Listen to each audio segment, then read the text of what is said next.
ride with me in my foul life. We're here. We're back. It's the Foul Life Podcast. And guess what? We got the Motor City Madman, Ted Nugent, back again. He's got a special guest with him. Who is that? Is that Sadie? This is Sadie the lady. I'm telling you, Chad, you see that smile on my face? Even during the treachery, the insanity, the criminality, the treason, the stupidity that runs amok on planet Earth, especially in America today, I am probably the happiest, mallard-eating, backstrap slugging, swamp-running, marsh-humping celebrant you'll ever run into. What a great, great season. And most of all, because of Sadie. Look how beautiful Sadie is. She is the greatest retriever in the world, Chad. Case closed. So I assume when you say greatest retriever in the world, can she deliver two-hand out of water and on dry fields, or what's her specialty? Her specialty is when Daddy shoots the gun, she brings me dead stuff. So she does. I train all my dogs. I got Sadie, Happy, and Coco. You can go in there with Happy and Coco right now. There you go. Daddy loves you. You be good girl. She just had a mouthful of backstrap, so it's going to be hard for me to get rid of her. But anyhow, my three dogs, we hunt everything. They're the greatest coon hunters. They kill possums on sight. It's really beautiful. Beautiful ballet of tooth, fang, and claw. But pheasants and doves and grouse and woodcock, ducks, geese. These dogs, they track, they blood trail, so we do everything together every day. So no matter what Daddy's endeavor might unleash at the moment, these three dogs make me very, very happy. You have to admit, killing ducks is great, setting up the blinds is great, figuring out decoys and going into the mallard holes is exciting, but watching the dogs is that 99%? I think it's 99% of it, isn't it? 100%. It's 99%. 100% of what you said is true right now. 99% of the duck hunter, any duck, if you're over two pointing labs that honor each other and respect each other over if you're up in the rim rocks of Idaho or Nevada chasing chuck or partridge, or you're in South Dakota or Western Minnesota after roosters, rooster! But those dogs, the way that they just bring it, and the camaraderie and the disposition and the personality of a dog, Ted Nugent, is what's amazing. How they can go from what she was just doing, sitting on your lap, the best friend, the best pet, the best confidant in the world, and then all of a sudden that switch flicks the other way and they're just become a machine. You know what I mean? Well, I've never been without a dog. This is my 73rd year celebrating the American dream, and there's never been a year I've been without dogs. I can go all the way back to Kippy in the early 1950s as a little boy, and our first Duke, the Labrador, and Shad, and Gonzo 1, Gonzo 2, Bruin 1, Bruin 2, Paco, Popeye, and Pinecone. I could name all of them. And we hunt so much. They're the greatest squirrel dog. They'll go from squirrels to ducks. And Chad, when I whip out, well, I don't even have to whip out my shotgun. I literally put on either a bird vest, which is got orange on it, or my duck vest, which is camouflage. And these dogs, their heads turn and they start making squealing noises. And the minute they see the shotgun, I filmed it. It's been on Spirit of the Wild TV a few times, but they run in circles like maniacs because they know we're going after something. And they live to do this. I live to do this. And here's the question to you, Chad, the duck czar. You're the waterfowl czar. Answer me this. Why would anybody go bird hunting or duck hunting without a dog? I wouldn't even do it. No, you can't. You can't. Like, I think that you can have some sort of success, but for the overall, what the hunt is supposed to give to the human spirit, and your show is exactly that, the spirit of the wild.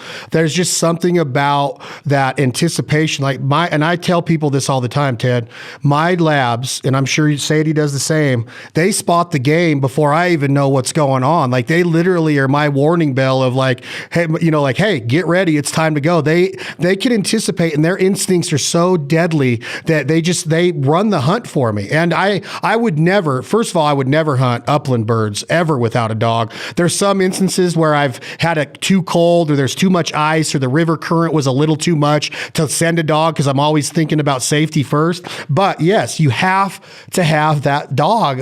It's amazing to me that people would ever tell me, and I'm not saying that all pets aren't important, but there's something special about a Labrador or a sporting dog as a pet and as a hunting partner. You just can't replace it. You can't. There's nothing that even comes close, in my opinion.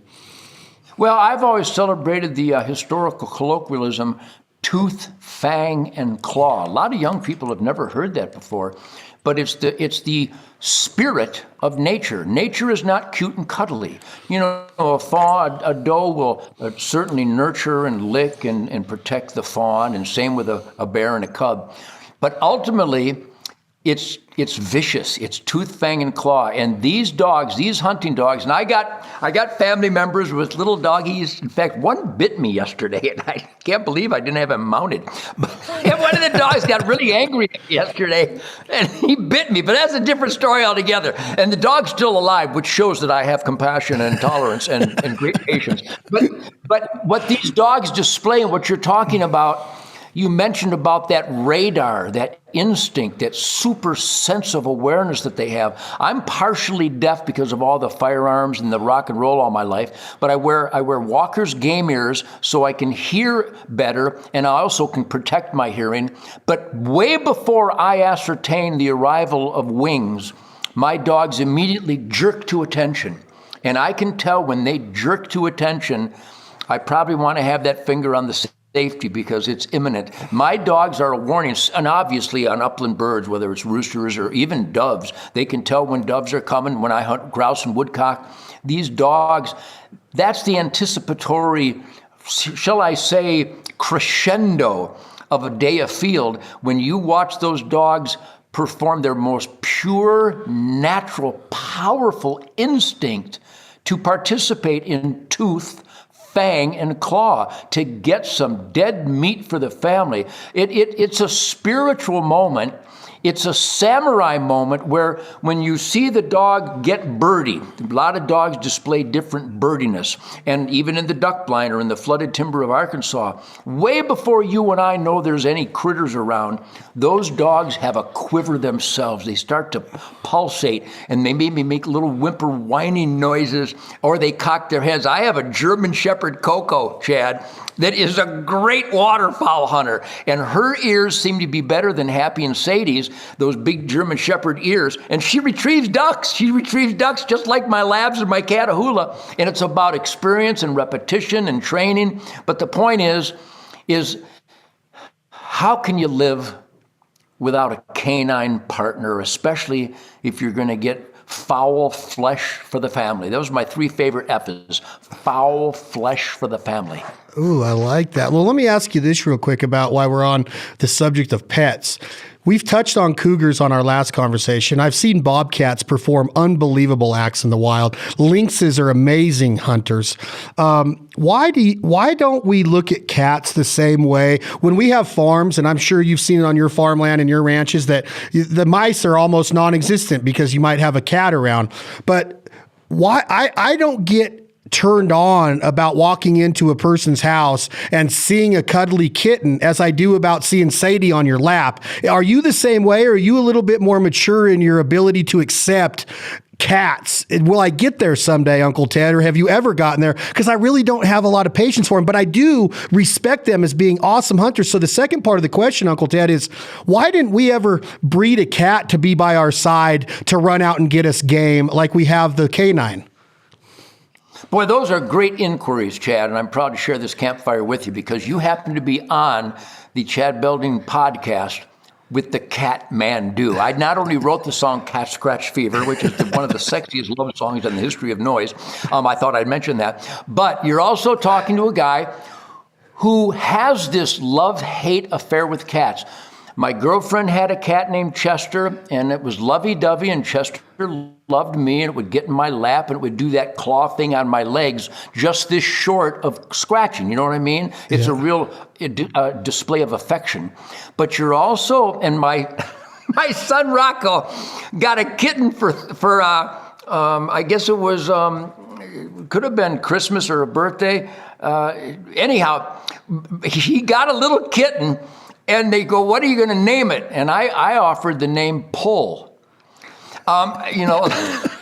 Because I had run into so many feral cats when I first bought rural property in 1970 that they were a scourge. And the Audubon Society and everybody who actually pays attention and knows the truth about feral cats, they are the scourge of the wild. There is nothing more destructive in the great outdoors than feral, including lovey-dovey pet cats who are let out at night and all they do is kill everything. So to the final question, it is amazing. They are such deadly predators. They are so tuned in. They have this unbelievable cat, bobcat, cougar, lion radar that I can't believe the pharaohs, they have great, sphinx monuments to their cats. It is amazing how good of a killer and a hunter that a cat is, that we failed as the human race to train them to be our hunting partners. So I love the cats that end up in our family, but you're also looking at a young man, I used to be a young man, who has killed more feral cats than anyone you will ever meet. When I first bought my property, I kept asking my neighbors, because I'd never owned a farm before. I'd been on farms, but I never owned one, so I didn't spend consistent time on it. I would go, every time I go out hunting or every time I go to the woods or just to plant trees or cut firewood, I'm seeing cats. What's with the cats? That's when I was about 19 years old, 20 years old.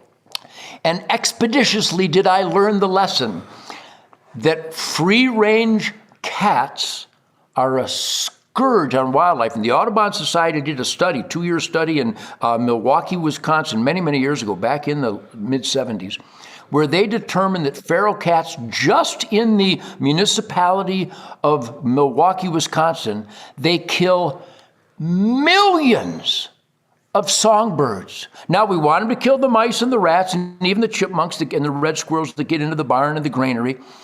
But you can't discipline a cat. All they want to do is kill everything. So I have a great respect for their capabilities, but they have to be managed, shall we say, so that they don't become a negativity. If you have uncontrolled feral cats, you will not have any pheasants or quail or rabbits. They'll kill everything. So I've got a list of photos of great hunts this year. But my favorite one, and I don't know how some of our viewers might take this, but my favorite kill is when Happy treed a giant calico cat, and with my Glock 10 millimeter, I terminated him. And I figure I saved a lot of songbirds that day. I have another comment and question about pets, but before we get into this next part about pets and cats and dogs, because I have to understand Uncle Ted's opinion and outlook, and maybe even the word forecast of what's going to happen in our country. But you just put a hat on. I'm wearing the same hat. We don't talk a lot about sponsors on here because the sponsors know I love them, and we do a lot of things with them in cahoots to make sure that we are trying to, what we talk about, move the needle. But you're wearing a hat, HN, red, white, and blue. It stands for Hunter Nation. You are the national spokesperson for Hunter Nation, the great Keith Mark, the great Don Jr. There's several people. I've been involved for about the last 18 months. I'm very proud to be a member. But can you tell our listening audience, Ted Nugent, what is it that Hunter Nation is striving for? Again, because the more that I study it and do a forensic audit on what the facts that you and Keith have taught me, it blows my mind about the voting and in different states and what you guys are accomplishing in places right now, currently, of like Wisconsin. Can you just give us a little rundown of what Hunter Nation is as our sponsor plug today, please? But my pleasure. It is a great organization. Luke Hilgerman and Keith Mark and Kevin and some real hard chargers. I mean, they studied the statistics that broke our heart, Chad, that proved that an embarrassing percentage, in most instances, the majority, think of this self-inflicted scourge of apathy. When we bought the statistics, the rolls of licensed hunters in all 50 states, and saw that I don't believe any of the states even had 50% of licensed hunters registered to vote. Now, we could dwell on that heartbreak and that embarrassment, but here I'm going to leap forward to today, Chad. Virginia. Do not underestimate that God, family, country, private property rights, the hunting, outdoor, ranching, farming, conservation lifestyle, law and order, the man in the arena work ethic. Hunter Nation played a role in Virginia where we tipped it upside down. It went from a Marxist orgy of anti-Americanism to Republicans that we vetted, and we inspired licensed hunters to get into their responsibility of experimenting in self-government, and we steamrolled them in Virginia. If that's not a hallelujah moment, I don't know what it is. And I got to tell my fellow hunters here, and I suspect that all the Chad Belding blood brothers are hunting, fishing, trapping, conservation is God, family, country. Put your heart and soul into being the best that you can be. But if we don't vote, the people that hate our lifestyle win. And I know there's a huge controversy about whether votes are legitimate nowadays. But again, look what we did in Virginia. Now, Hunter Nation didn't do that alone, but boy, did we play a pivotal role in getting those rural, suburban, licensed hunters, conservatives, to vote. And we turned it from a state that would allow men to wear skirts and go into a woman's bathroom. We turned it from people who the left and the liberals and the Democrats who will release rapists and murderers and carjackers and burglars and home invaders. They keep letting these people out, and then they defund the police and then make it harder for we the people to fight to get a firearm to defend our family. Literally, the liberals are creating the definitive recipe for cultural deprivation, cultural abandonment. We at Hunter Nation, I hope everybody goes to hunternation.org. Love the ducks, love the pheasants, love the deer, love the grouse, love the trout, love the quail. We love them all. And their conservation habitat organizations, elk, turkey, everybody, they do God's work, and I support all of them. I've always supported all of them. But Hunter Nation has brought a crowbar to the doily fight. And we had to hit our fellow hunters upside the head and go, hey, you're not registered to vote, but you're going to complain? You can't complain if you don't do your research and perform your number one responsibility as an American and vote God, family, country, hunting lifestyle, law and order, being the best that you can be, and that only girls can go into girls' bathrooms. I mean, it's that insane out there, Chad. So Hunter Nation is the fist in the culture war that has turned into a spiritual war where the left represents the most toxic, evil, nasty, anti-American agenda I've seen in 73 years. Wow. Very well said. And I want, before you stop on your talk about, we're going to get into more politics, I assume, but New Jersey, what is, there's two things that I really saw today when I woke up. The really close race in New Jersey with the Democrat pulling it out at the very end. But I want to know your opinion on what's going on in that state. I want you to talk about the truck driver for a second, but I also, Mr. Ted Nugent, I want your opinion on, there's actually people that want a recount in Virginia to show them that it wasn't as close as it was. We want it to be fair. We want to show you, like, hey, the Republican won, but we want to show you that he even won by more. And even though they don't need a recount, they're saying they're taking a chance. My question to you, aren't we taking a chance if we go in there and request a recount after a victory? But is that based on principle in your opinion, or do they really want to show that it wasn't as close as they claim it was? Well, Chad, number one, before I even address those inquiries, let me give a huge all-American shit kicker salute to you. Because we could talk about chokes, we could talk about shot size, we could talk about barrel length, we could talk about shotgun design and function, we could talk about blinds and decoys, and we could talk about the things that are so soothing. I call it spiritual comfort topics, like comfort food, comfort time around the campfire. We could just dwell on that, but here's the point. That's what the hunting world has done forever. I already know where the 30-06 came from. I already know the ballistics of the 6.5 Creedmoor. I already know what a 44 Magnum does that a 44 Special doesn't do. I live this stuff. I already know that stuff. And do we need to keep talking about that? Yes, but not like we always have. And now the time has come where if you're not a political animal in America, the people who hate America, thank you. Let me say that again, because a lot of guys go, I'm not into politics. Then move to Cuba where you're not allowed to be into politics. What do you mean you're not into politics? The American dream is about we the people demanding that we determine our own future, life, liberty, and pursuit of happiness. We're not waiting for some bureaucrat to decide whether our son's old enough to go hunting. We're not waiting for some bureaucrat to tell us whether we can hunt on Sunday or not, like there is in 8 states. We're not waiting for some bureaucrat to tell me I only need 3 shells in my shotgun because it might still be the Dust Bowl of 1937. These are the kind of issues that the hunting industry and the hunting celebrities have avoided forever. So now I see an awakening that is so exciting, and it goes right to what I just mentioned, Virginia. To answer your question, I believe that when the truth comes out after honest scrutiny, forensic review, and the facts are identified conclusively, I believe that the left is a lunatic fringe. I believe that the anti-hunting animal rights freaks are a lunatic fringe, but they have the media, they have the entire Democrat Party, they have half the Republicans, they got big tech, they got academia, they got Hollywood, they got all these forces of visibility and communication that have trampled all over conservative America. And remember, conservative America, that term is from conservation, the wise use of our gifts, the wise use of our intellect, the wise use of our natural resources, the wise uses of our energy, the wise uses of our economy.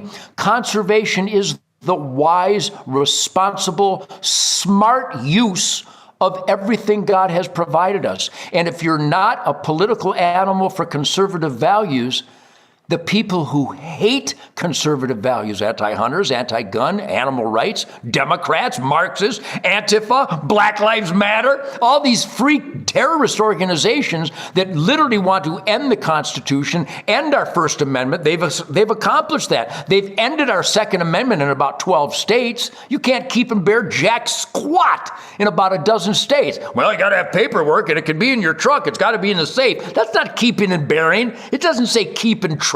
It doesn't say keep and safe. It doesn't say keep and gun club. It says keep and bear. I got a couple in my belt right now, and no man can tell me I can't take them anywhere in the United States of America. My point is that there is a great wake-up call, and Hunter Nation is the alarm. So again, I'm going to say it, hunternation.org. Hunternation.org. If you are not fighting for the conservative traditional values that make America the only place worth living, Chad. I've traveled the whole world my whole life. Nobody lives like we do. You can't, on my average day, every day of my life, it's illegal everywhere else in the world.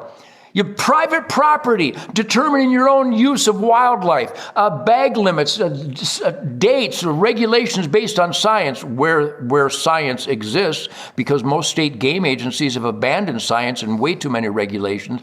But Hunter Nation, it is the wake-up call for we the people to perform our number one responsibility. Experiment in self-government. Know your mayor, your senator, your congressman, and your governor, and make sure they know you. Because if they don't know what you stand for, they're going to listen to some freak who they will listen to and who is active, and they'll step all over you. And I don't stand for that. When you start talking about the bearing of arms, the uprise in gun ownership, the uprise in applications for concealed weapons permit. Our state here, 13 months waiting line to get in and just do your fingerprints to get a true license because they have all these excuses. They don't have enough personnel, manpower to make sure that they have, you can go in and get it done at the sheriff's office. What do you see happening in your forecast? We talked about forecasts a second ago, Mr. Ted Nugent. What do you see happening as far as this what our policies and our leadership want to demolish this right to bear arms. But on the other side of the totem pole, on the other side of the teeter-totter, you have an uprising in gun sales that is bigger than it was when Obama was in office. We can't even find ammo. My question is, that's two-sided. Are they controlling? Is there a way that we can predict that there will be ammo available for this uprising in guns and people wanting to bear arms? And the second part of the question, if you will, is open versus concealed. In your opinion, is it better to have an open carried policy versus a concealed policy? Because I often question this a lot personally. Well, good stuff. Let me start by giving a big overview of truth, logic, and common sense regarding the sacred Second Amendment. I have a First Amendment. I can speak my mind on the ground within the borders of the United States of America. I have the right to redress my government and protest on all earth within the borders of the United States of America. I can choose my religion at will, or no religion, on the ground within the borders of the United States of America. And you know what I don't need, Chad, for that? I don't need paperwork. I don't need a license, and I don't need a permit. Why? Because God gave me those rights, because our founding fathers met and said, what doesn't the king allow us to do that we know instinctively that is our God-given individual rights? Let's write them down.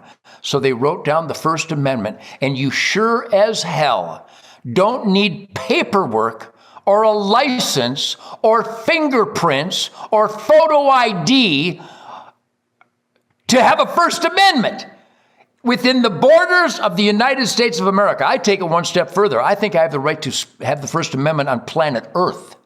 And I've exercised that all across Europe and Africa and Britain.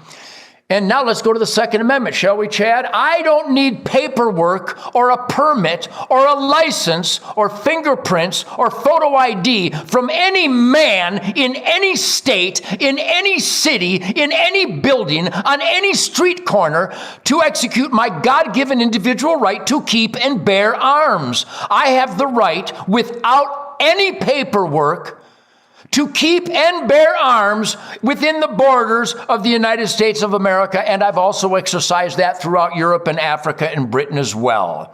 Because I have that right from God, and there's no man that can go, hey, Ted, here's a couple areas you don't have the right to keep bear. Pow! I'm going to hire Mike Tyson to punch these people in the bridge of their nose. I don't need any man to authorize where I can defend myself. I have the right from God and the responsibility to defend myself and my family and innocence from evil on planet Earth. Now, some people go, well, Ted, we have laws. They're immoral. Laws that infringe on the Second Amendment when they require you to have fingerprints and photo ID and permits and licenses, that's the crime. That's the infringement. The people executing those infringements, they need to be arrested. They don't have that right. That's how far we've given this up, Chad. So I hope everybody who believes in the right of self-defense, number one, I hope everybody carries a gun. Our government, the terrorist Uncle Sam, just imported tens of thousands of unknown jihadists in our C-17s wearing stupid pajamas from Afghanistan into the United States of America, and they've already dispersed across the country. These people chop off the heads of infidels. If you are unarmed and helpless, you're unarmed and helpless. And if someone tries to chop off one of your loved one's heads, I suppose you can run home and get your gun, or maybe go to the truck, or maybe open the safe and hang on with that shiv. I got to go get my gun. If you're unarmed and helpless, you're unarmed and helpless. Everybody should be a member of Gun Owners of America, the National Rifle Association, and the United States Concealed Carry Association. The United States Concealed Carry Association, USCCA, they are more on top of it than anybody, especially when it comes to getting back our real Second Amendment without paperwork. And again, I reiterate, because a lot of people going, oh, what the hell is he talking about? I don't need a permit for my First Amendment. My First Amendment is good on U.S. soil within the borders. I don't need paperwork for my Second Amendment. It's written down that I have the right from God and guaranteed by the Bill of Rights to keep and bear arms. Keep means it's mine, you can't have it. And bear means I have a couple on me right now and they're loaded. Chad, when I graduated from high school, I was 19 years old. I've never been without a gun since. I have a handkerchief, I got a pocket knife, I got some guitar picks, I got my wallet with some ID, a little bit of cash, a couple credit cards, I got a gun, I got spare ammo. Never have I been without a gun. I feel it's stupid, irresponsible. I can tell you about 24 Texans at Luby's cafeteria that obeyed the immoral law that they weren't allowed to have their pistols with them in the restaurant. They all died.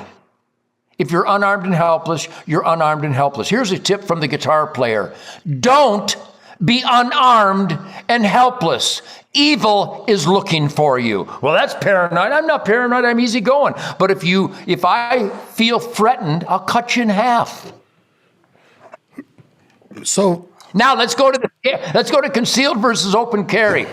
That's what I was You just can going to do ask whatever you. you want. Keep and bear arms means you can keep it under your shirt or outside your shirt. I personally, with the specialists that I train with, the Delta Force, the Special Forces and Special Ops guys, the undercover U.S. Marshals and some of the greatest warriors that ever walked the earth, one of which I'm not, but I aspire to at least be the best sheepdog I can be and to be always in code orange, as relaxed as I can be. I think it is a major mistake to carry open. Because if someone who are Democrat gangbangers with their engineered recidivism, if one of these gazillions of paroled monsters decides to push over a gas station and they see the pistol on the side of your belt, they're going to shoot you first. Whereas if it's concealed, they don't know what you are or what kind of threat you might be. So I always advocate adamantly, concealed carry is the way to go. I could not agree more. I have to go back to the question that I told you I would come back to regarding pets, and we're going to go back to concealed and politics. But I've wondered this for a while, and I got to be educated. And I'm throwing you a curveball. This is not scripted. This is going to be just like everything Ted Nugent does in the raw. I went to drive a person to get their fingerprints done the other day, and we drove past a building for pets. You mentioned animal activists. You mentioned there's different organizations out there that are against what we do with hunting and fishing, the ethical treatment of animals, people, PETA, all of them. The ASPCA, the National Humane Society, I see you shaking your head already. I've never, ever been in your presence, Mr. Ted Nugent, and mentioned this to you. I've never been on a Zoom call or a phone call with you and mentioned this to you. I want the listeners to understand this. This is something that I have a very difficult time watching these infomercials and my daughter looking at me and falling into this mindset of what they're trying to say on these commercials. And I am not well spoken enough, I guess, to get the right verbiage out. I'm wondering what your opinion is on what's going on with these shelters, these umbrellas called the ASPCA and the Humane Society. Are they good for animals? And do they do what they say they do regarding the money that is being deposited into their accounts on a daily basis? Well, 2 points. You're a conscientious guy. You're a caring guy. I'm a father and a grandfather, and I spend a lot of time with my kids, my grandkids, and they see these heart-wrenching scams, these heart-wrenching scams on TV with the sad piano music and the malnourished, big-eyed puppy dog drooling on himself. The Humane Society of the United States is a scam. They are just evil people who take their gazillions of dollars with their private jets and their exorbitant salaries, and they travel all over to play on people's emotions. Now, that's the Humane Society of the United States, just like People for Ethical Treatment of Animals. They haven't saved diddly. In fact, PETA and the Humane Society have been caught in a number of instances where they're taking pets in for a no-kill shelter, and then they kill them and throw them in the dumpster. This isn't allegedly. They've been caught doing this before. Now, conversely, there are many, many regional and local animal shelters, many of which Shemaine and I have helped raise money for, that are responsible, loving, caring, empathetic, passionate, compassionate animal care locations. You need to get in and vet those places that do take care of these pets and take care of these stray animals and overpopulated animals. And euthanasia is always an option, but we donate all of our fundraising time and donations to the proven, we check them out. We meet with the people that it's a no-kill shelter, and they spend the money to find good homes for these cats and dogs, and also an occasional pig, an occasional parrot. So there are some really loving, caring animal lovers out there, and they're usually found in local humane societies. The Humane Society of the United States is not a humane society. It's a scam, and they spend gazillions of dollars putting together these heart-wrenching commercials to play on people's emotions. So you've got to tell your kids and your grandkids and your wives and your friends, this is a scam. They make millions of dollars and they don't even have a shelter. They don't even take care of any of these animals. Go to your local shelter, find out, number one, are you against hunting? Ask the boss at the local shelter, do you support hunting? And if they say, well, all right, that's all I need to know, I'm getting out of here. If they don't come right and go, well, of course we support hunting. That's about balancing wildlife and keeping wildlife in the asset column and mitigating the highway slaughter and the unnecessary carnage and suffering when there's overpopulation. Of course we support hunting, but we also try to find homes for these abandoned pets or these overpopulated pets or pets that are found in unacceptable conditions. So you need, again, there's that communication thing. You know what I'm actually identifying here, Chad? This is politics. This is local politics, finding out how that place that claims they're taking care of unwanted pets or overpopulated pets or strays or whatever, to find out what they really do with the donations. And if they do take care of them, make the donation. But so many are scams. And if you got some TV commercial and the puppy's drooling and got the big eyes and he's all ribby and malnourished, and the lady goes, you know, this puppy, he wants you to come comfort him. If it sounds like a scam, it's a scam. You've been on this podcast before, Ted Nugent, and you told me that we've talked about Hollywood. You've mentioned Hollywood today. It's easy to say guns should be outlawed, but as long as I'm protected with an armed guard around me 24 hours a day, Liam Neeson and Johnny Depp and all these people that have made movies killing people with guns and then speak out against them. I got to know this because being in the business of entertainment and loving Howard Stern my whole life back in, and I'm not saying I do right now. I have to get your opinion on this because I loved this man for so many years.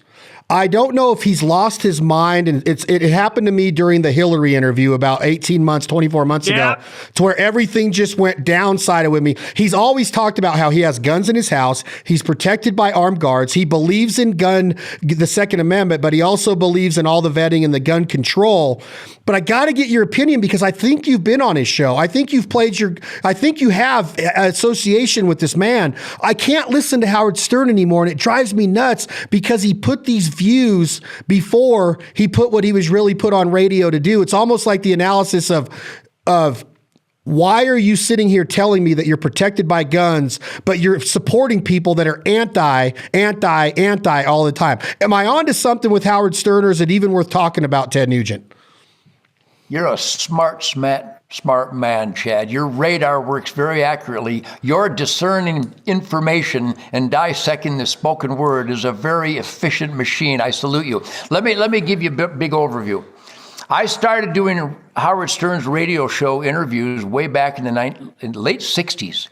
When he was just starting out. This is the ultimate goofball. What a goofball. And a funny goofball. And so I've really enjoyed him too. And over the years, he's taken that super goofball numbnut thing and turned it into he's a really good interviewer. My sons and daughters, they listen to Howard Stern, but they also call me to report when he's so hypocritical.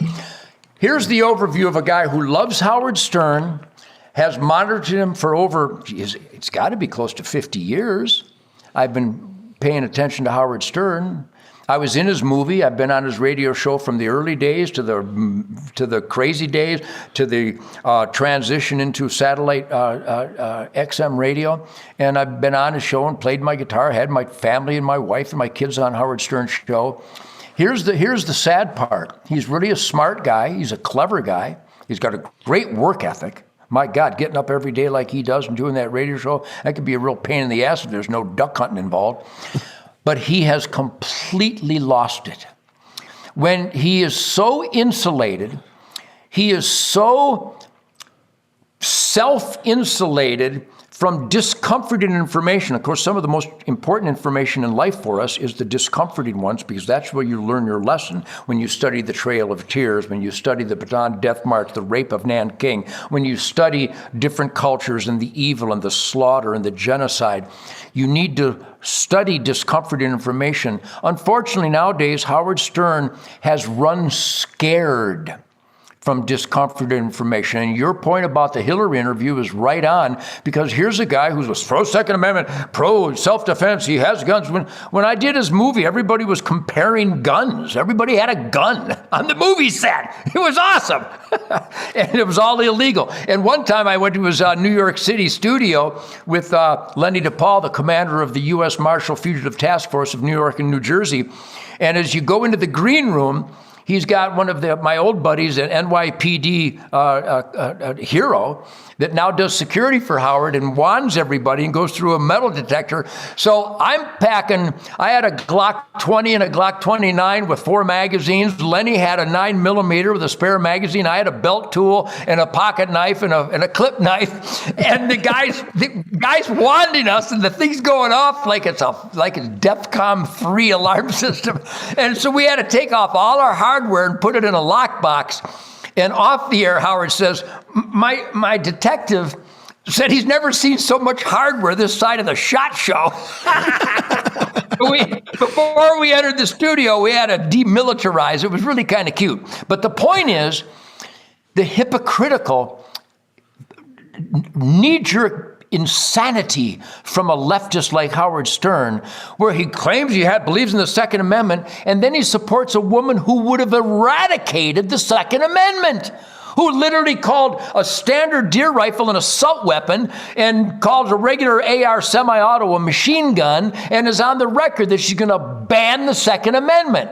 So he goes, I support the Second Amendment, but I'm voting for a person who will end it. I mean, Howard, I don't think he does that many drugs anymore. Maybe, I don't know if he's clean and sober, but I think the years of drug abuse, this is allegedly, I think it's burned his brain. He doesn't have any logic anymore. He says things about me on the radio. My son and daughter just texted me the other day where he's saying about how you're irresponsible if you don't get the vaccine, which is an experimental shot. It's not a vaccine. And who are you going to listen to, the doctors or Ted Nugent? Well, I didn't come up with this stuff. I listened to the frontline doctors, the experts, the virologists, the epidemiologists. I listened to the masters of the planet who recommended hydroxychloroquine and ivermectin and steroids and zinc and all the proven treatments for the Wuhan weapon. And Howard Stern goes, who are you going to listen to, the doctors or Ted Nugent? Well, what a dirtbag. What a small-minded little presumptuous punk he's turned into. Instead of saying that, why didn't he give me a call and talk to me about where I get my information? Because I'm just a guitar player. I'm not going to claim I have any medical training, but I talk to doctors every day since the Wuhan virus was weaponized by Dr. Fauci, Nancy Pelosi, and Barack Prickface Obama. I mean, that's the facts of the matter. We have the footage. We have the evidence. It's irrefutable. So Howard Stern has turned into a small-minded, leftist, little knee-jerk, presumptuous punk. God, I wish I could say it like that. That's what I was trying to say, Ted. I can't listen to him anymore. Well, I got you covered, Chad. And I've never been a Robin fan, but now when she talks, I'm just like, okay, I'm not even giving them a chance again. They got Baba Booey going down this road. It's like I can't even listen to him anymore because it used to be the funniest, wittiest, cleverest prank calls and the interview. Yeah. His interviews are amazing. I'm not going to say they're not. He's unapologetic, but man, he's turned me off. And we got to stay on one Howard Stern common denominator for a second.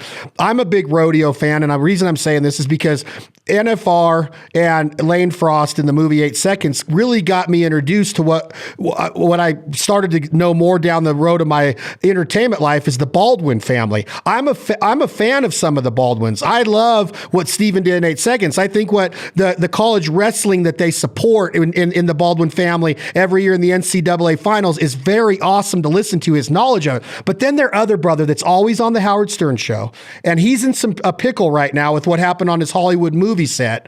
How do you break this down, Mr. Ted Nugent, on what Alec Baldwin is claiming is an accident, but now there is some investigation going on? I am not going to sit here and act like I was on the set or I know anything about it. I'm just going off of the information that I've gathered. Where do you stand on what Alec Baldwin is experiencing right now with his gun beliefs? And he's denounced Trump. He's been on Howard Stern saying that Republicans are the enemies. He's been one of the biggest people in the country, Hollywood-wise, that denounce everything Ted Nugent and myself stand for. How do you feel about what's going on now?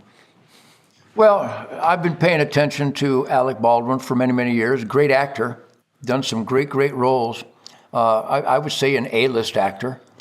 So I have to salute his work ethic and his cultivation and nurturing of the gifts that God has given him. So let's give him that positive to start with.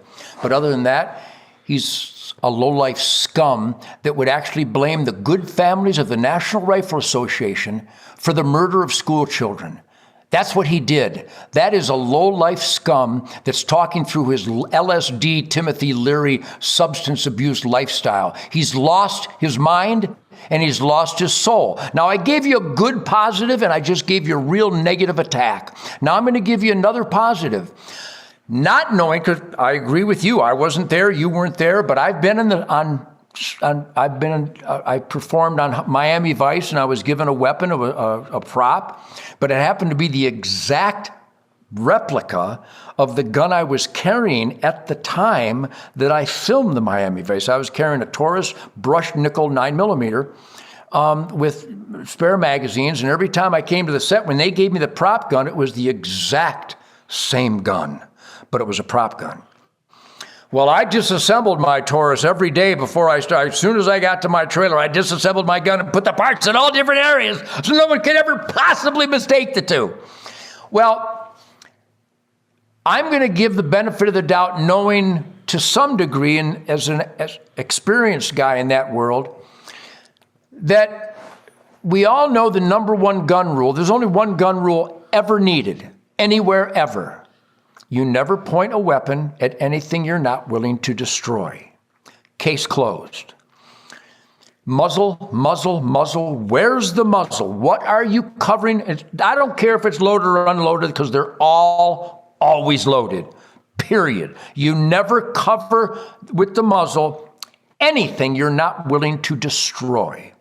Well, that rule is broke all the time. I don't think I've ever seen a movie or a TV show, and unfortunately some hunting camps, where that rule is broken all the time. Just last night's Yellowstone episode, I'm going, gee, who directed this? It's a brilliant program, but there was some gun mistakes that were just glaring. Anyhow, when I shot Don Johnson during the shootout, I made sure the muzzle wasn't even pointed towards him, even though the muzzle, the barrel was incapacitated. It was filled. It wouldn't shoot. They had squib loads just to work the action. I'm going to give Alec Baldwin the benefit of the doubt and say that I'm praying for him if he has to carry this horrific burden of guilt, knowing what he took part in, taking a life. Even a punk like Alec Baldwin, that's got to weigh heavily on him. And I'm thinking if it happened to you or me, I would want prayers for us. So I'm going to pray for Alec Baldwin. And I hope the investigation proves that He was performing as directed, not being a smartass and pointing it randomly. I don't know what he would have been pointing it at a photographer for. She wasn't a participant. So already you can start to analyze guilt on his part. Again, this is all alleged. But here's the real culprit. Who was the prop manager? Who was the armorer on set? I understand, and again, allegedly, that live rounds were found. Why would there be live rounds on a set? And why would a prop gun be capable of firing live rounds? I'm just a guitar player, but again, I've done acting and I've trained a lot of people with firearms, and I've been trained by the best of the best that ever lived. And I carry a gun every day. I train every other day. I'm as familiar with firearms as I am with my toothbrush and my steering wheel. So there's a lot of variables at play here. Is Alec Baldwin a rotten punk? He's as rotten a punk as rotten punks can be. Is he guilty of homicide? We hope that the investigation is thorough, but I have very little faith in that happening because leftists, liberals, and Democrats have historically gotten away with murder. And I hope that doesn't happen here. I hope the facts come out, and I hope all guilty parties are tried and convicted accordingly. We have a few minutes left. I love listening to you talk, Mr. Ted Nugent. It's amazing. I tell everybody, like, the how well read you are, how well versed you are, I don't even know your education. I just know that you see things through a microscope that I wish a lot of people did, because you've taken your time. And the way that you just broke down Howard Stern and then right after Alec Baldwin, it's sympathetic, but it's also the truth. My brother has a master's degree, Ted Nugent. He's a physical therapist. He makes an amazing living. He graduated first in his class from the University of Nevada, Las Vegas, with the state paying for his education and his master's program. He's 44 years old. He has 2 sons. He's married to Heather, who is an angel of a woman, and she had 2 daughters from her previous marriage. Her husband, my brother, stepped up and helped raise her 2 young daughters to where they're beautiful college graduates. One's about to become a mother for the first time, getting married in June. My nephew, Chance, is a college baseball player in California now, and my other nephew, Caden, just took on his first job at 16 years old as he's ready to graduate high school. My brother was informed last Thursday, so 4 days ago, that as of January 4th, 2022, he will be 100% terminated from his 6-digit salary because he refuses to get the vaccination. What can I do to help my brother or anybody going through this? Because this is just one example in the state of Nevada where I live, and I'm very bummed out to know that my brother has this stress on him right now after taking the time in his life and sacrificing to get a master's degree. This guy is medically trained and educated, Ted Nugent. It hurts my heart to know that I had to get this phone call from my brother and hear his positioning on it. Is there anything we can do right now as Americans that my brother will not get fired because his unwillingness to cooperate with the vaccination quote unquote mandate? Well, number one, a big salute to your family, Chad, because obviously you guys were raised right to be the best that you can be. And it sounds like he's the man in the arena who really put his heart and soul into pursuing his ultimate life, liberty, and happiness. And a big salute to all of them. You've described them wonderfully, and I feel like I know them, and hopefully someday we'll all share a campfire together. But in the meantime, I wish people would tell their mayor, their senator, their congressman, and their governor's office every day, mayor, senator, congressman, and governor's office, every day, my name is so-and-so, my family lives at such and such, you're my mayor, you're my senator, you're my congressman, you're my governor. It's not a vaccine. It's an experimental shot. And it is illegal for any government to force medicine on its citizens. Not just instinctively and common sense-wise, logically, but the Nuremberg trials globally defined that. Because when someone tries to force medical experimentation on a citizen, that's a brown shirt Nazi Gestapo move. You need to tell your mayor, your senator, your congressman in your governor's office. You won't get them on the phone, but ask the person who answers their name and tell them you're taking a note that you're calling them on such and such a day at such and such a time. I want you to write down my family's name, and I want you to write down the following. It's not a vaccine. That's not information from Ted Nugent. It's information from professional virologists and epidemiologists around the world that are sounding the alarm, people who work for Big Farm, people who are in the development of these experimental shots, telling you it's not a vaccine. It's an experimental shot that is loaded with dangerous components, that there is no study on its long-term effect. You cannot force this experimental shot on me or my brother or my family members. And then the next day, call them and tell them again, and tell your neighbors and your family and your hunting buddies and the people at church and school and at work. Call these people and tell them it's not a vaccine, it's an experimental shot. How dare you force medicine that has no research for long-term effects with all the evidence of short-term tragedies? How dare you force that on me and then render me jobless? If you don't do it every day, they ignore you. After a while, they go, oh my God, it's that Chad Belding calling again. Oh God, here we go again. And eventually they'll have emergency meetings going, we're getting hammered about this. Maybe we should take a different look. There's some states attorneys general that are putting together crusades to stop this forced experimental shot on innocent Americans. Be part of that crusade. In the state of Nevada, you got some people running. I don't have their names in front of me right now. Joey Gilbert. I need you to promote Joey Gilbert as our governor, Mr. Ted Nugent. Exactly. Those kind of guys. There's a bunch in Nevada. There's a bunch in all 50 states. But you got to get your hunting buddies. You got to get your bowling buddies. You got to get your barbecue buddies. You got to get your friends and your neighbors at church and work. You need to become such an unstoppable momentum of truth, logic, and common sense from we the people that it finally drives these Marxists crazy. It's an experimental shot. Anybody comes at me with a needle, I'm cutting them in half. I know that you have an axe behind you, and I'm going to ask you something about that guitar in a second, but I have to ask you this as a father, an uncle.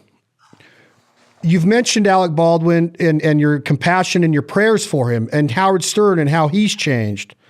How do you go about fathering a 10-year-old that looks at you and says, does Axl Rose promote your lifestyle? My question to you is simply this, Ted Nugent. Slash is one of my favorite guitarists of all time. On a talent level, you're as good, if not better than Slash. I'm sure that you've played on the same stage as Slash. How do you go about appreciating the art and the talent of somebody like Guns N' Roses, who I grew up a fanatic of Guns N' Roses since Appetite for Destruction came in '86.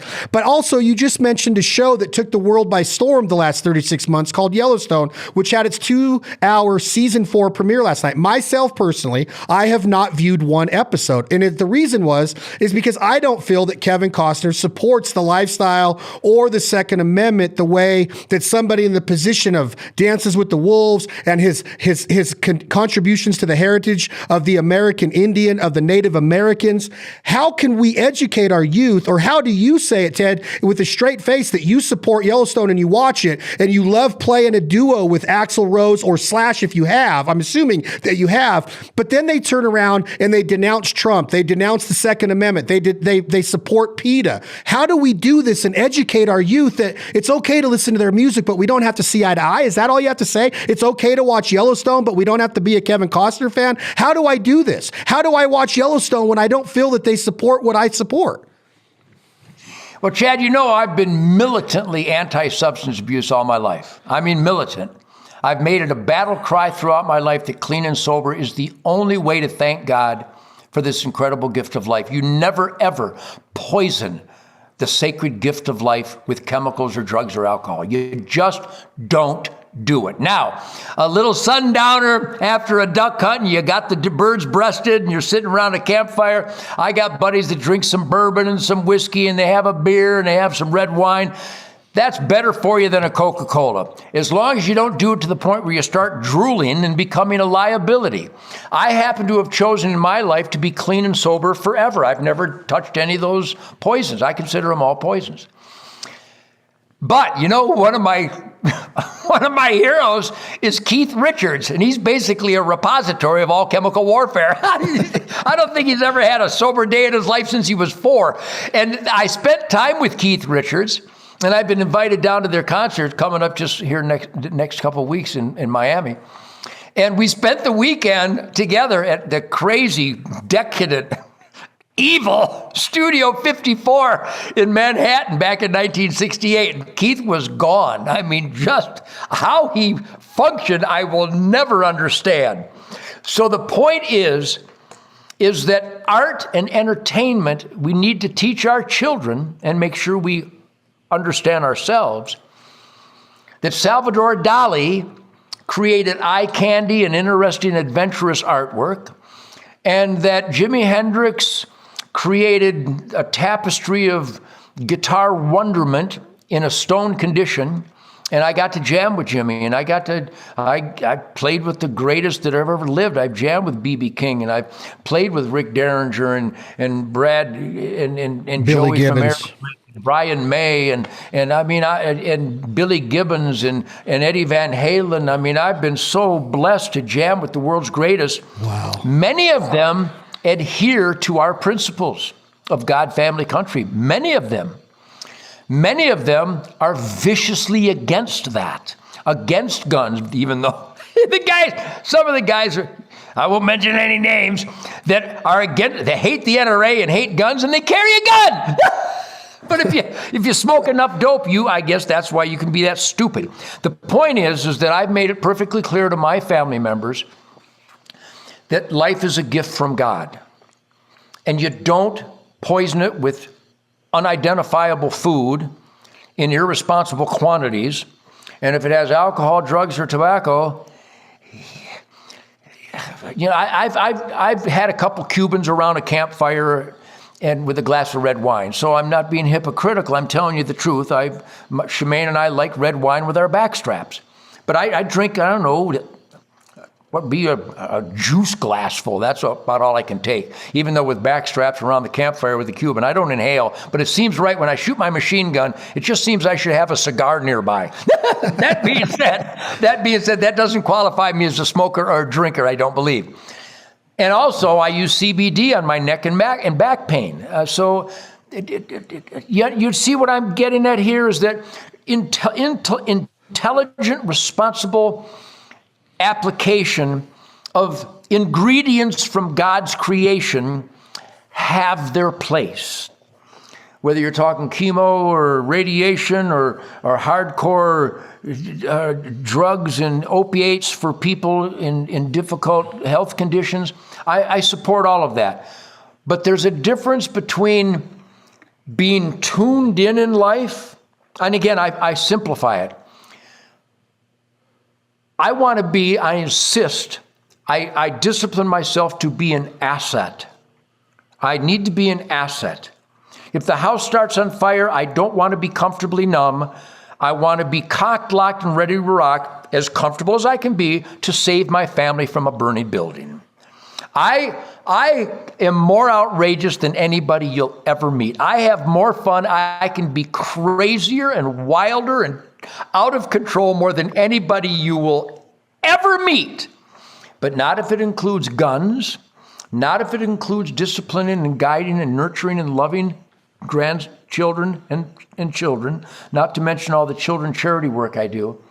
But you need to constantly educate those children that substance abuse is the cause of heartbreak and ruined lives all the time. Now, I finally got my sister to quit smoking because our mom died from it. My sons, they'll have a beer at Thanksgiving. I don't. I have water. I've even got off the sugary drink. I just don't drink sugary drinks anymore. But it's about discipline and valuing health. Is Mr. Hand bringing something healthy towards Mr. Mouth? Or is Mr. Hand grabbing poisons, chemicals, or unidentifiable things that have words that you can't pronounce and putting it into your sacred temple? There's another colloquialism, sacred temple. When I bring that up around my children's charities, I've never met a child that knows the term sacred temple. This is my sacred temple. Why would I put garbage in a sacred temple? And of course, I wouldn't. So this is how I've raised my kids. And I got to tell you, Chad, you meet my sons and daughters, you meet my grandkids, just the greatest human beings. They're healthy, they're smart, they're loving, they're caring, work ethic from samurai mountaintop, and cocky and funny and disciplined and tuned in to be an asset.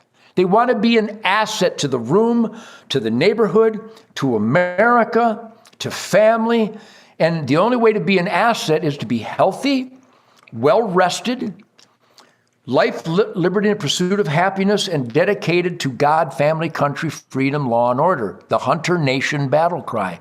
So I know I'm waxing poetic here, but I think in overview, that's how I've trained my children. That's how I've trained myself.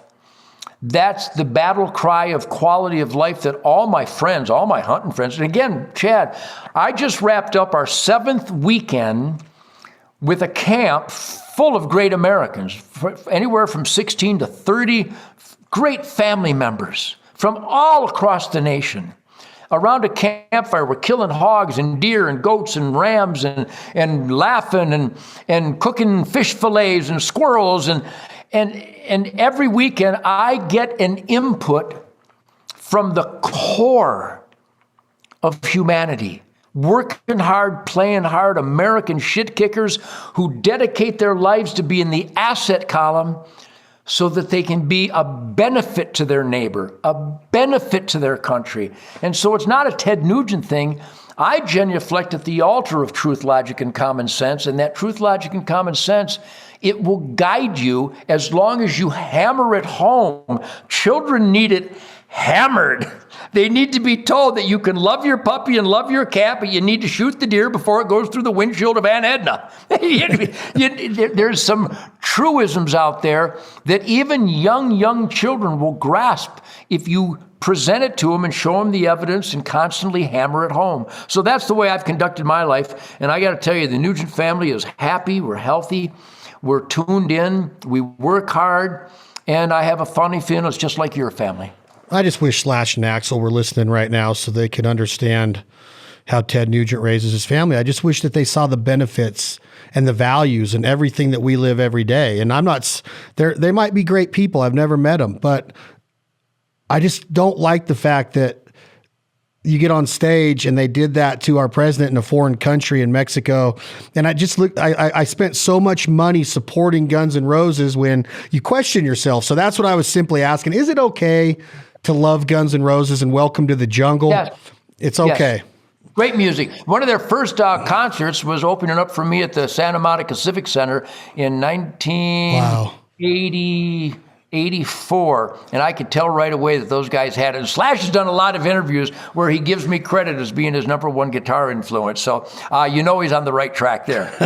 Okay, Ted, I got to ask. I asked your permission last time you played the riff of Cat Scratch Fever. Are we allowed to talk about the new single, the new song? Are we allowed to mention it? I have a suburb, but I wanted to ask your permission. My brother Clay is a huge Ted Nugent fan. He's an unbelievable hunter, and he's an awesome guitar player and picker and a songwriter. I have a guy that works for us named Corey Hinckley, who's from Texas. He's just came out here from Nashville, singer, songwriter, guitar picker, great guitar picker. Is it okay if I brought them into the room to listen to a little riff of the new song? I couldn't be more proud of this new record. I'm telling you, Jason Hartless on drums, Greg Smith on bass guitar. Do you have a copy of Come and Take It there? Yes. I listened to it twice this morning. I could not be more proud. My guys rock their flaming balls off, man. I love it. And I actually just told a lie, kind of. I have the 60-second.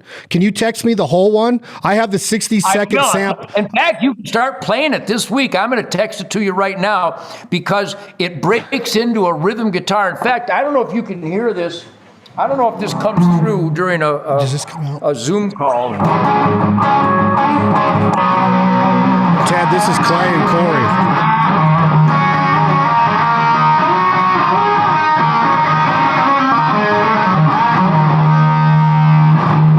Can you hear that? Yes, very well. Is there any way that you could scoot back like 3 inches so we could see your fingers moving on the axe? Hey, Ted, this is my brother Clay right here. Can you hear me?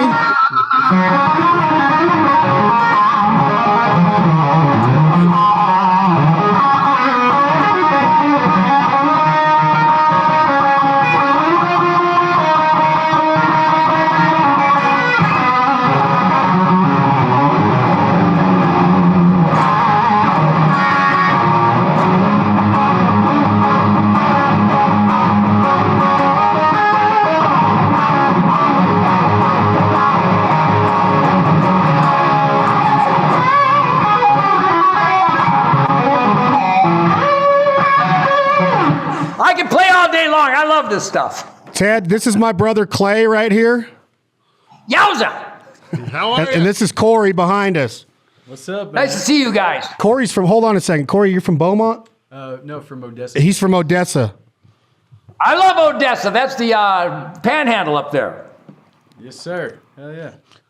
So the new single is going to drop next week and we can start promoting it. Come and take it. Let her rip. Hey, look at this. Before you start playing, look at my hat. I love it. God bless you, sir. Ted, it's been another great conversation. I love being educated. I love our friendship. I can't wait to share a campfire.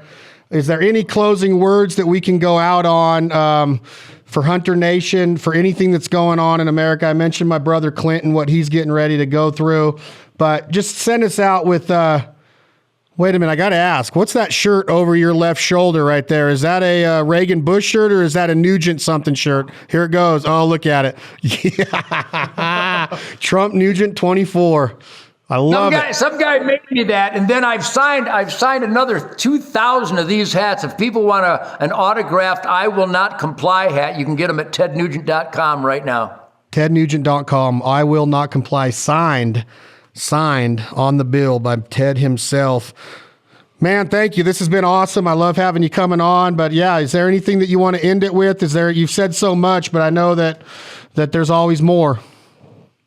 Well, number one, thank you, Chad, because truth, logic, and common sense is alive and well across the land. Virginia proved it. We're proving it in New Jersey. We're proving it around the country.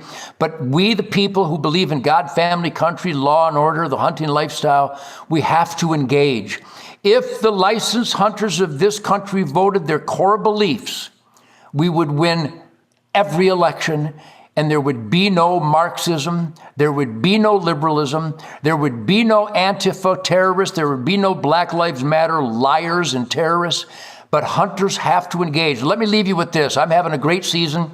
I'm losing some friends, some really heavy friends that are dying of the weaponized Wuhan virus. And in each instance, they were, many of them, dramatically overweight.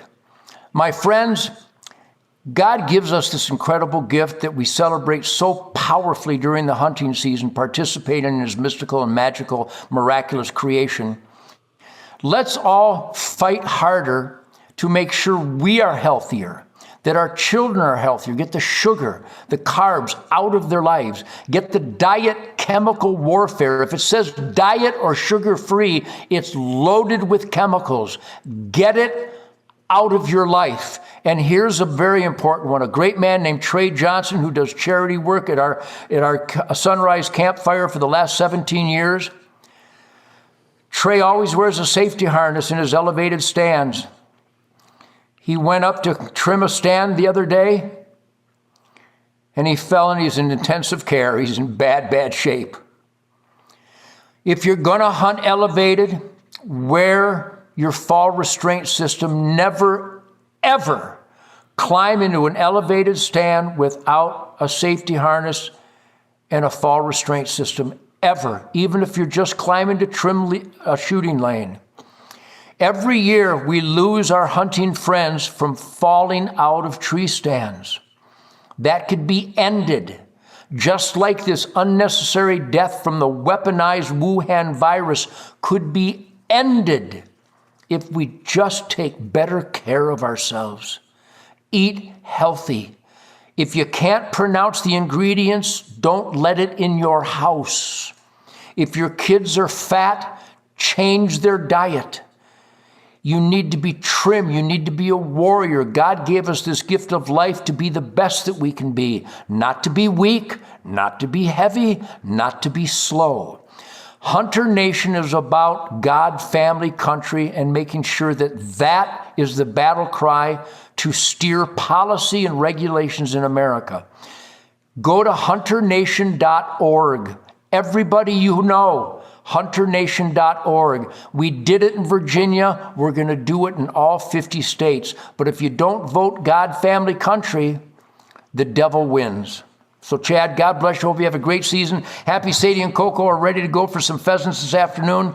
And I've got a shopping list that includes much backstrapness. Ted, you are the man. That's the Foul Life Podcast, brought to you again by Hunter Nation. Visit hunternation.org, become a member, get involved, and let's change the way things are going in our states, especially those 8 states that don't allow hunting on Sunday. And I got one other thing to say before we leave Ted Nugent. He's got a strobe light on me right now. Ted, I want you to know that our prayers are with the man who fell out of the tree cutting lanes. I hope that he recovers and gets out of ICU very quick. Thank you for everything that you stand for. Thank you for coming onto this podcast and enlightening and educating our listening audience. I can't wait to see you soon. Have a great season. Take care of your family and stay safe. And thank you, seriously, from the bottom of my heart, because here's the deal. There's a lot of great hunters out there. There's a lot of great voices, including our mutual friend, Michael Waddell, who I attribute for getting us involved in this industry.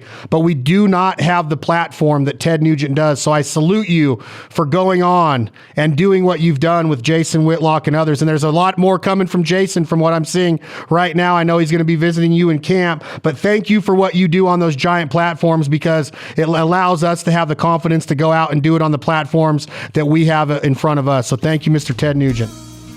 Thank you, Chad. Good meeting you guys. I hope you have continued great season. I hope everybody has a safe season.